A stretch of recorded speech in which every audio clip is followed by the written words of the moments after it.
Hi Venky. ಅಕ್ಕ ಸ್ಕೂಲಲ್ಲಿ past ಟೆನ್ಸಲ್ಲಿ sentence ಬರ್ಕೊಬನ್ನಿ ಅಂತ ಹೋಮ್ವರ್ಕ್ ಕೊಟ್ಟಿದ್ದಾರೆ. ಬರ್ಕೊಬಂದಿದ್ದೀನಿ, ಸರಿ ಇದೆಯಾ ನೋಡಿ ಅಕ್ಕ. ಹೌದಾ, ಏನು ಬರ್ಕೊಂಬಂದಿದ್ಯಾ ಅಂತ ಓದು, ನೋಡ್ತೀನಿ. She baked cake.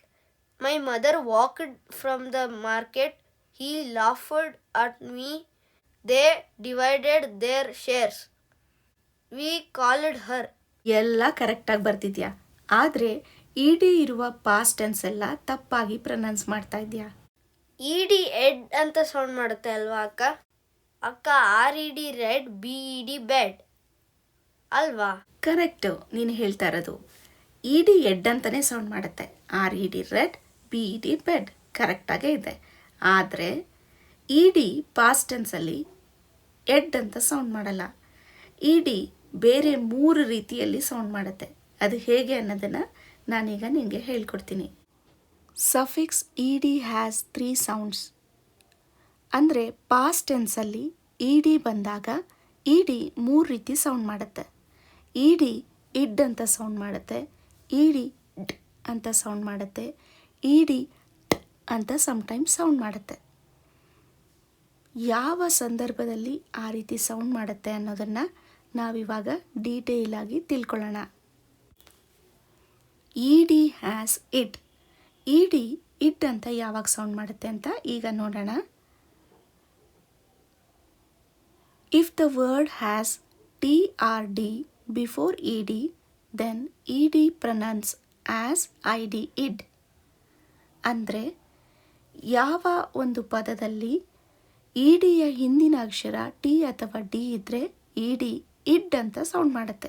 ಈಗ ಕೆಲವೊಂದು ಎಕ್ಸಾಂಪಲ್ಸ್ ಮೂಲಕ ಅದನ್ನು ತಿಳ್ಕೊಳ್ಳೋಣ. ನೋಡಿ, ಇಲ್ಲಿ ವಾಂಟೆಡ್, ಇಡಿಯ ಹಿಂದಿನ ಅಕ್ಷರ ಟಿ ಇದೆ, ಅದಕ್ಕೆ ಅದು ವಾಂಟೆಡ್ ಅನ್ನಬಾರ್ದು, ವಾಂಟೆಡ್. ಇಲ್ಲಿ ಇಡಿಯ ಹಿಂದಿನ ಅಕ್ಷರ ಡಿ ಇದೆ, ಅದಕ್ಕೆ ಅದು ನೀಡೆಡ್.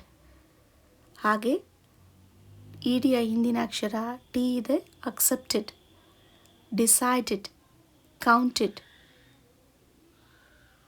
ಕೌಂಟೆಡ್ ಅನ್ನಬಾರ್ದು, ಕೌಂಟೆಡ್, ಸ್ಟಾರ್ಟೆಡ್, divided,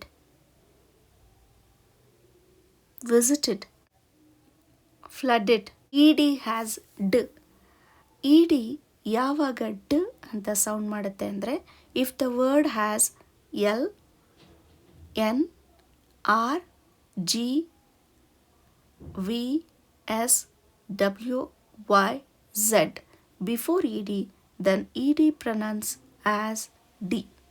ಅಂದರೆ ಯಾವುದೇ ಒಂದು ಪದದಲ್ಲಿ ಇಡಿಯ ಹಿಂದಿನ ಅಕ್ಷರ L, N, R, G, V, S, W ಅಥವಾ Y ಅಥವಾ Z ಇದ್ದರೆ ಆಗ ಇಡಿಯನ್ನು ಡ್ ಅಂತ ಸೌಂಡ್ ಮಾಡಬೇಕು.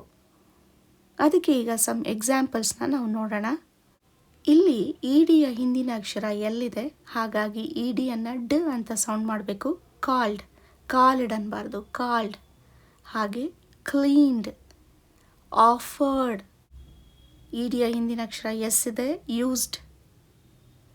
LOVED, ಲವ್ಡ್, ಲವ್ಡ್ ಅನ್ನಬಾರ್ದು, ಲವ್ಡ್. Followed, enjoyed, amazed. ಇದಿಷ್ಟು ಅರ್ಥ ಆಯ್ತಲ್ವಾ?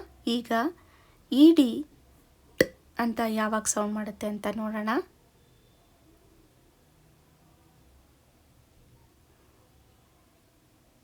If the word has P, K, SH, CH, GH, TH, R, SS, C, R, X before ED, then ED pronounced as T. ಯಾವುದೇ ಒಂದು ಪದದಲ್ಲಿ ಇಡಿಯ ಹಿಂದಿನ ಅಕ್ಷರ P, K, SH ಅಥವಾ CH, GH ಅಥವಾ TH ಅಥವಾ SS, C ಅಥವಾ X ಇದ್ದರೆ ಆಗ ಇಡಿಯನ್ನು ಟಿ ಅಂತ ಸೌಂಡ್ ಮಾಡಬೇಕು, ಅಂದರೆ ಟಿ ಅಂತ ಪ್ರೊನೌನ್ಸ್ ಮಾಡಬೇಕು. ಈಗ ಸಮ್ ಎಕ್ಸಾಂಪಲ್ಸ್ನ ನಾವು ನೋಡೋಣ. ಇಲ್ಲಿ ನೋಡಿ, ಇಡಿ ಹಿಂದಿನ ಅಕ್ಷರ ಪಿ ಇದೆ, ಹೆಲ್ಪ್ಡ್. ಕೆ ಇದೆ, ಲುಕ್ಡ್. ಗೊತ್ತಾಗ್ತಾ ಇದೆಯಾ? ವಾಶ್ಡ್, ವಾಚ್ಡ್, ಕಿಸ್ಡ್, ಕಿಸ್ಡ್ ಅನ್ನಬಾರ್ದು, ಕಿಸ್ಡ್. ಡ್ಯಾನ್ಸ್ಡ್, ಡ್ಯಾನ್ಸ್ಡ್ ಅನ್ನಬಾರ್ದು, ಡ್ಯಾನ್ಸ್ಡ್. ಫಿಕ್ಸ್ಡ್, ಫಿಕ್ಸ್ಡ್ ಅನ್ನಬಾರ್ದು, ಫಿಕ್ಸ್ಡ್. ಇದಿಷ್ಟು ನಿಮ್ಗೆ ಅರ್ಥ ಆಯಿತು ಅಂತ ಅನ್ಕೋತೀನಿ. ನೀವು ನಮ್ಮ ವಿಂಕಿ ಥರನೇ ಇಡಿಯನ್ನು ತಪ್ಪಾಗಿ ಪ್ರೊನೌನ್ಸ್ ಮಾಡ್ತಾ ಇದ್ರೆ ಇನ್ನು ಮುಂದೆ ಸರಿಯಾದ ಪ್ರೊನೌನ್ಸಿಯೇಷನ್ನ ಅಳವಡಿಸ್ಕೊಳ್ಳಿ. ಅಕ್ಕ, ನನಗೆ ಇಂಗ್ಲೀಷ್ ಮತ್ತು ಕನ್ನಡ ಓದೋಕ್ಕೆ ಮತ್ತು ಸ್ಪೆಲ್ಲಿಂಗ್ ಮಿಸ್ಟೇಕ್ ಇಲ್ಲದೆ ಬರೆಯೋಕ್ಕೆ ಹೇಳ್ಕೊಟ್ಟಿದ್ದೀರಾ. ಈಗ ನಾನು ಕನ್ನಡ ಮತ್ತು ಇಂಗ್ಲೀಷ್ ಸ್ಪೆಲ್ಲಿಂಗ್ ಮಿಸ್ಟೇಕ್ ಇಲ್ಲದೆ ಬರೆಯೋದು ಕಲ್ತಿದ್ದೀನಿ. ತುಂಬ ಥ್ಯಾಂಕ್ಸ್ ಅಕ್ಕ. ಥ್ಯಾಂಕ್ಸ್ ಎಲ್ಲ ಯಾಕೋ ಈ ಅಕ್ಕಂಗೆ, ನೀನು ಕಲ್ತ್ಕೊಂಡಲ್ಲ ಅಷ್ಟೇ ನಂಗೆ ಖುಷಿ. ನೀವು ಮೊದಲು ಹೇಳಿದ್ರಿ ಕನ್ನಡ ಇಂಗ್ಲೀಷ್ ಆದಮೇಲೆ ಮ್ಯಾಥಮೆಟಿಕ್ಸ್ ಹೇಳ್ಕೊಡ್ತೀನಿ ಅಂತ. ಹೇಳ್ಕೊಡ್ತೀರಾ ಅಕ್ಕ?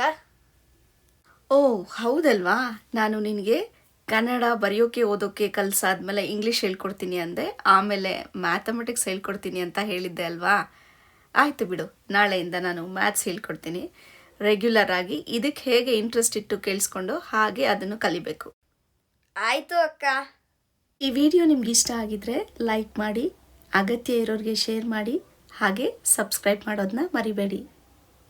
Okay, thank you, bye.